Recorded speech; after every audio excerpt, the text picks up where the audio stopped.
अरुणाचल प्रदेश भारत का वह रत्न जो हिमालय की गोद में बसा है। यहाँ की हरी भरी वादियां, ऊंचे ऊंचे पहाड़ और घने जंगल अनगिनत रहस्यों को समेटे हुए हैं। इन रहस्यों में एक है यहाँ की आदिवासी संस्कृति और उनकी अनोखी परंपराएं। अरुणाचल प्रदेश में 26 प्रमुख जनजातियां रहती हैं, जिनमें से प्रत्येक की अपनी अलग भाषा, रीति रिवाज और मान्यताएं हैं। यहाँ जीवन जीने का ढंग प्रकृति से जुड़ा हुआ है और सदियों से चला आ रहा है। इन जनजातियों ने अपनी परंपराओं को पीढ़ी दर पीढ़ी जीवित रखा है। इनमें से कुछ परंपराएं अनोखी और रहस्यमयी हैं, जैसे कि घोस्ट मैरिज की प्रथा। घोस्ट मैरिज नाम सुनकर ही रूह कांप उठती है, लेकिन अरुणाचल प्रदेश की कुछ जनजातियों के लिए यह एक पवित्र बंधन है जो मृत्यु के बाद भी कायम रहता है। यह प्रथा अजीबोगरीब लग सकती है, लेकिन इसके पीछे एक गहरी मान्यता है।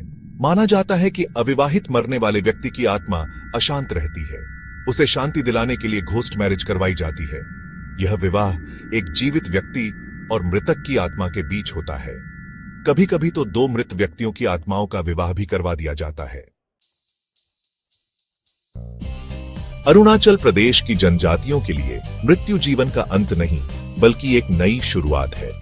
इसलिए यह सुनिश्चित करना जरूरी है कि मृतक की आत्मा को अगले जन्म के लिए मुक्ति मिले। घोस्ट मैरिज के पीछे कई कारण हैं। कभी कभी अकाल मृत्यु हो जाने पर परिवार वाले यह मानते हैं कि मृतक की आत्मा को शांति नहीं मिली है। ऐसे में घोस्ट मैरिज करवाकर उन्हें शांति दिलाने की कोशिश की जाती है। कई बार यह विवाह पारिवारिक वंश को आगे बढ़ाने के लिए भी किया जाता है। यदि किसी परिवार का एकमात्र बेटा अविवाहित ही मर जाए, तो घोस्ट मैरिज के जरिए उसके नाम से वंश चलाया जाता है। अदृश्य जीवन साथी से विवाह, रीति रिवाज और अनुष्ठान। घोस्ट मैरिज का आयोजन भी आम विवाह की तरह ही होता है, बस फर्क सिर्फ इतना होता है कि दूल्हा या दुल्हन मौजूद नहीं होते। उनकी जगह एक प्रतीक या मूर्ति रखी जाती है। न्याशी जनजाति में घोस्ट मैरिज को एथेनम कहा जाता है। इसमें मृतक के लिए एक खास तरह की गुड़िया बनाई जाती है। इस गुड़िया को ही दूल्हा या दुल्हन माना जाता है। मोनपा जनजाति में इस विवाह को मेंडोंग कहा जाता है। इसमें मृतक के लिए एक पत्थर या लकड़ी का स्तंभ स्थापित किया जाता है। यह स्तंभ ही उनका प्रतीक होता है। प्रतिध्वनित परंपराएं। विश्व भर में घोस्ट मैरिज।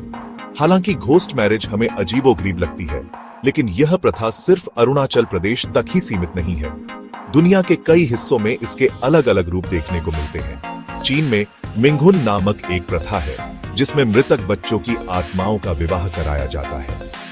यह प्रथा भी अरुणाचल प्रदेश की तरह ही आत्माओं को शांति दिलाने के लिए की जाती है। फ्रांस में पहले विश्व युद्ध के दौरान मारे गए सैनिकों की प्रेमिकाओं को उनकी मृत्यु के बाद भी उनसे शादी करने की अनुमति थी। इसे पोस्टमार्टम मैरिज कहा जाता था। बदलते समय की आहट, आधुनिकता और घोस्ट मैरिज।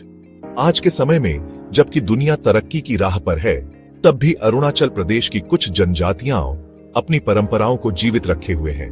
हालांकि शिक्षा और जागरूकता के कारण इन परंपराओं में कुछ बदलाव भी देखने को मिल रहे हैं। घोस्ट मैरिज की प्रथा भी अब पहले जैसी नहीं रही। आज के समय में कई लोग इसे अंधविश्वास मानते हैं और इससे दूरी बनाते हैं। सरकार भी इस तरह की प्रथाओं को रोकने के लिए प्रयास कर रही है। बदलाव प्रकृति का नियम है और यह जरूरी भी है। हमें अपनी संस्कृति और परंपराओं का सम्मान करना चाहिए, लेकिन साथ ही हमें यह भी समझना चाहिए कि कौन सी परंपराएं समय के साथ चलने में सक्षम है